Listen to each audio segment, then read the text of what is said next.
Hi there. When I retired at 55, I thought I'd already answered the big question, did I have enough money? And I did. But after the paycheck stopped, I realized there was another question I had not spent nearly enough time thinking about. Where is that money and what can it actually do for me? A large 401k does not automatically make early retirement easy, because you can have a very large 401k and still make early retirement harder than it needs to be. Now, don't get me wrong, a 401k is a fantastic wealth building tool. I maxed ours out for years, but it cannot perform every job an early retiree needs. In fact, the money outside my 401k was what gave me the flexibility to actually stop working at 55. So today, I'm walking through the 5 problems our 401ks alone could not solve, plus the tax problem I'm still planning around right now. Before I retired, I was almost entirely focused on the total. Was it big enough? Was it growing fast enough? Now, I did a great job saving. What I didn't think about nearly enough was where every dollar actually lived and how I'd eventually get it out. Thankfully, my habits had already built a decent mix without the master plan. I was fortunate there. We maxed out our 401ks each year. Once that was done, any extra savings went into a taxable brokerage account and building a solid cash runway. And when we qualified, we contributed to Roth accounts too. Though, as our income grew with our careers, we went past the limit for direct Roth IRA contributions, so more of that after-tax savings shifted to the brokerage account. I only appreciated how valuable that mix was, though, until after I actually retired. Now, quick disclaimer, this is not an anti-401k or anti-403b video.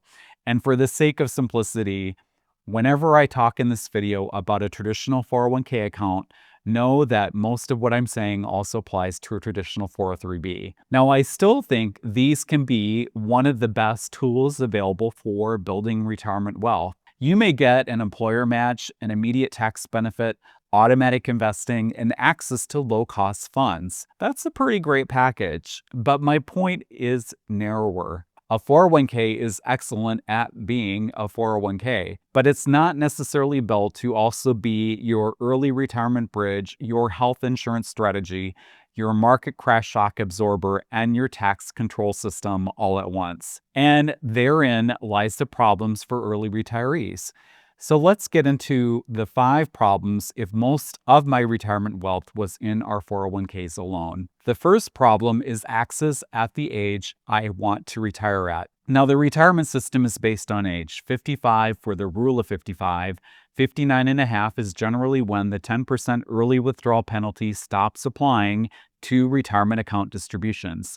62 for the earliest Social Security claim, 65 for Medicare, and eventually required minimum distributions will kick in. For me, it will be at age 75. But the problem is none of these clocks start on the day you decide you're done working. The rule of 55 helps some people I know retire early, a couple of friends, my cousin. In general, how it works is if you leave your employer during or after the year you turn 55, distributions from that employer's plan may skip the 10% early withdrawal penalty.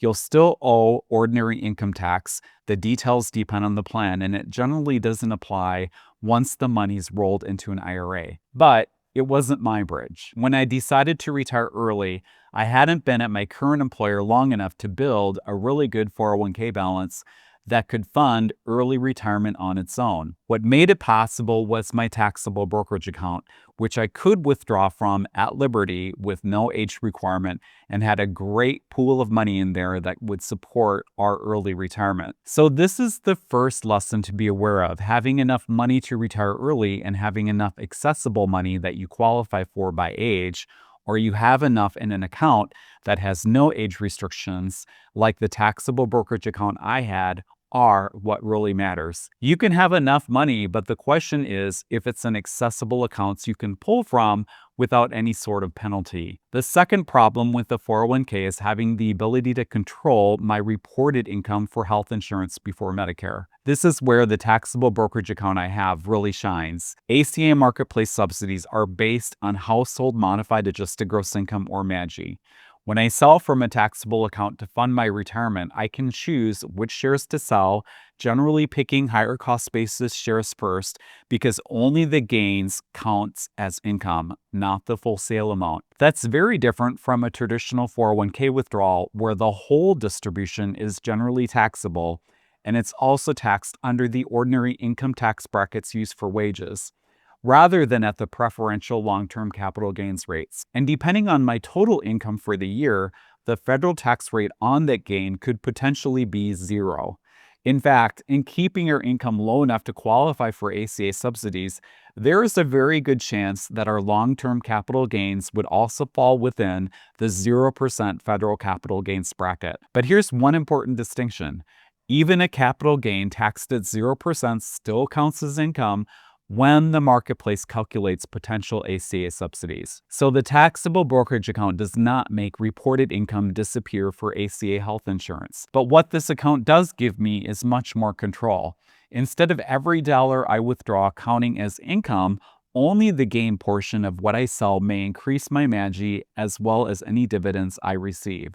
And that's very important when it comes to getting ACA subsidies. It also means I might be able to generate considerably more spending money while reporting considerably less reported and taxable income. And during the years before Medicare, that flexibility is enormously valuable. The third problem with the 401k alone is surviving a market downturn without being forced to sell stocks at the worst possible time. I built a cash runway that could cover roughly 4 years of our planned spending. I know 4 years will sound excessive to some people, and that's fine. Personal finance is just that, personal.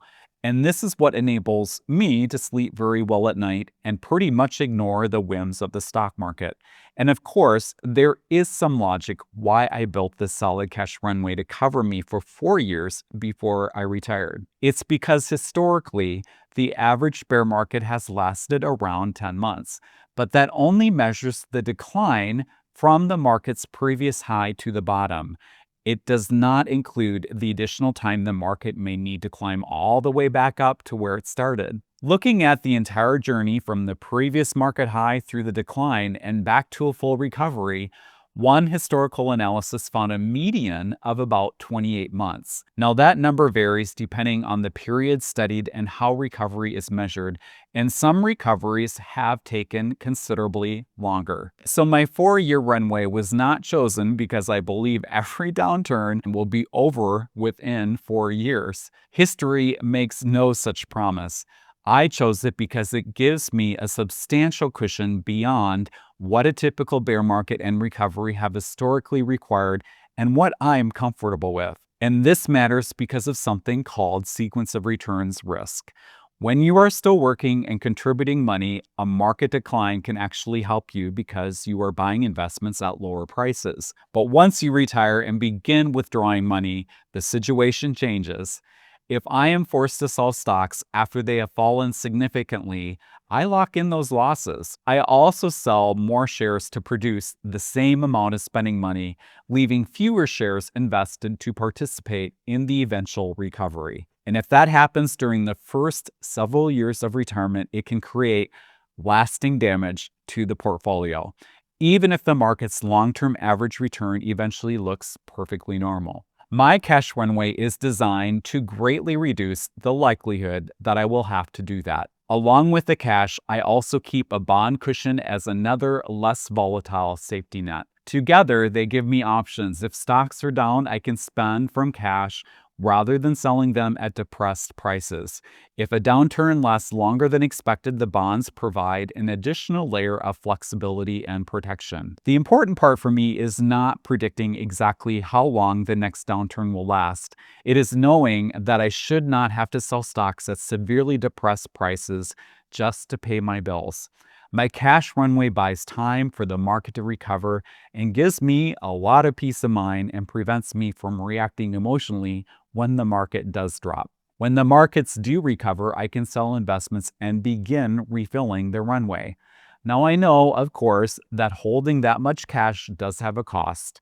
It will probably earn less than stocks over time. Believe me, I'm well aware of that and accept that trade-off because the runway is not there to maximize returns. Its job is to protect the rest of the plan, reduce sequence of returns risk, and keep me from becoming my portfolio's biggest risk emotionally during a bad market. Okay, problem number 4 with only the 401k. It doesn't give tax flexibility alone from one year to the next. If almost everything I owned were pre-tax, every withdrawal would create taxable income.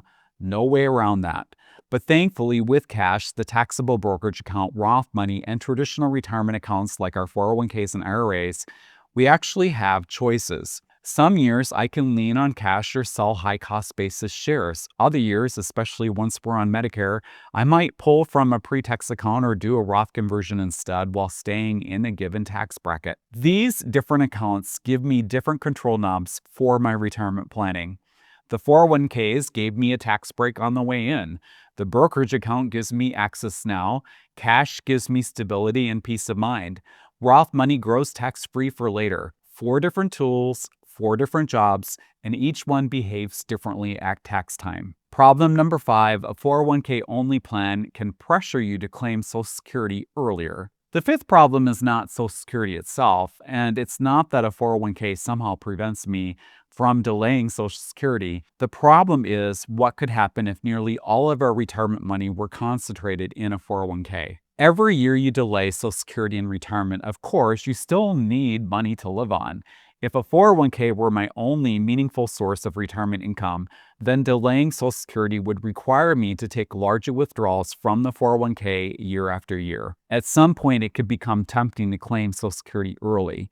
Not because claiming early is the best long-term decision, but simply because the monthly check would reduce how much I needed to withdraw from the 401k. Having money outside the 401k gives me another way to fund the bridge years before Medicare and prior to taking Social Security. I can use cash and carefully selected sales from the taxable brokerage account to cover part of our spending without making every dollar show up as ordinary income in order to maintain ACA subsidies. Those other accounts also give me more control over when I choose to begin Social Security. For me, delaying Social Security is valuable because the benefit increases the longer I wait, up to age 70.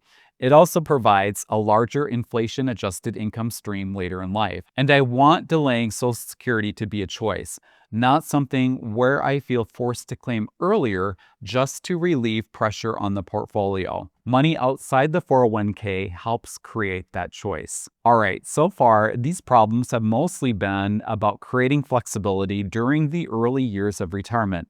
But concentrating too much money in pre-tax accounts like 401ks and IRAs can create an entirely different set of problems later on as well. It's when you have a very large amount of money sitting in pre-tax accounts. Now, we have a substantial amount in these, and that's not a bad problem. It means we saved a lot and collected years of tax deductions. But under current law, required minimum distributions or RMDs will kick in at 75 for someone my age, whether I need the money that year or not.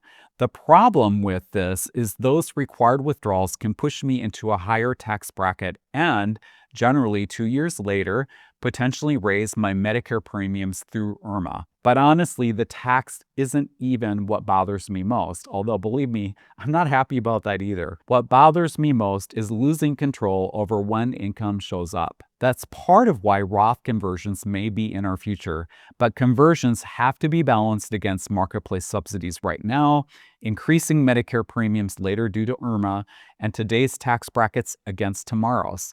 That's generally a separate video. For today, the point is simpler.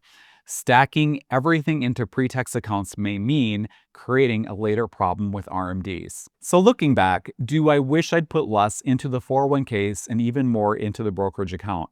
Well, maybe. And I mean that honestly. It's easy for retired me to look backward with information working me didn't have. The deductions were real, the employer benefits were real, and the money grew. But I do wish I'd asked the question sooner. Was maxing every pre-tax account always the right call? Or would sending a bit more toward taxable accounts have been better? Before I retired, I mostly asked one question: how much do I have? After I retired, I started asking 3 more especially. Where is it? When can I use it? And what happens to my taxes when I do? Those questions matter most if you're planning to retire before 59 and a half, before Social Security, or before Medicare. A retirement calculator can confirm you have enough in total and still miss that the money is sitting in accounts that make the first decade or more, depending on when you retire, of early retirement awkward, expensive, or inflexible. So if you're still building your retirement plan, here are 5 questions I'd ask before putting your savings on autopilot. 1. What money will actually pay your bills between your retirement date and the ages when other income kicks in? 2. How will withdrawals from each account affect your taxable income? And if you retire before Medicare, your health insurance costs if you plan to be on ACA health insurance. 3. How long would you plan for covering spending without selling stocks during a market downturn and recovery? 4. Do you have a real mix of pre-tax, taxable, tax-free, and cash? Or is nearly everything riding on one set of tax rules? 5. Are today's deductions quietly setting you up for RMDs and higher Medicare premiums in the future? Here's where I've landed and what I want to leave you with. The location of my money mattered almost as much as the account. The 401ks and IRAs definitely helped to build the wealth. The brokerage account built the bridge for me. The cash gives me peace of mind. The Roth accounts give me flexibility, especially later, and since qualified Roth withdrawals are tax-free, I would ideally like to let those accounts continue growing as long as possible. So each type of account has a job, and no single account can do all of them at once. And if you want to work through this yourself, I've got free retirement planning tools on my Patreon, including my cash runway worksheet, CD and treasury ladder guides, if you are considering them to be part of your cash runway strategy, and my ACA Magi estimator. Links are in the description or click on the QR code now appearing on your screen. And you may also want to consider becoming a paid member. If you do, you'll get early access to new podcast episodes, ad-free listening, and probably the most valuable part, our private community discussion space where you can ask your questions about early retirement or learn from those that have already retired early, including me. Lastly, go to mikeupland.com for all of my media. Thank you so much for watching, and until next time, take care and make the most of today.